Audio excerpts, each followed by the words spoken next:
Alright. దయ్యాలు nothing. ఇక్కడ ఏమంటాడు, బిహోల్డ్, ఇదిగో పాములను తేళ్లను త్రొక్కుటకును శత్రు బలమంతటి మీద మీకు అధికారం అనుగ్రహించి ఉన్నాను. మీకు అధికారము అనుగ్రహించి ఉన్నాను. ఇప్పుడు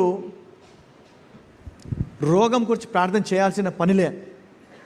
శత్రు వాని పనులు, వాని క్రియలను లయపరచాలి అంటే ఇప్పుడు లైన్లో వస్తారు. కానీ ఇక్కడ బ్రదర్ అబ్బా దయ్యాలు మనం సతాయిస్తున్నాయి, ఆ సిస్టమ్ సతాయిస్తుంది, ఇది దైవజనుడి మీద, ఓకే ఫైన్, మీ విశ్వాసం ఎదిగేంత వరకు ప్రార్థన చేయించుకోండి. కానీ మీ ప్రార్థన విశ్వాసము వాడడం ఆరంభించండి.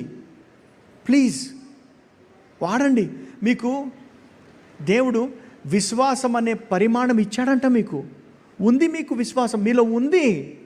దాన్ని ఎంత వాడుతావో అంత పెరుగుతుంది అంట.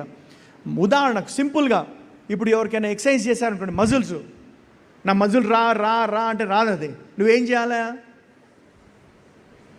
ఎక్సర్సైజ్ చేసినప్పుడే వస్తుంది అది.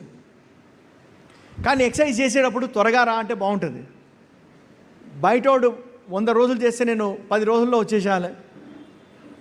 That is by faith, you can do that.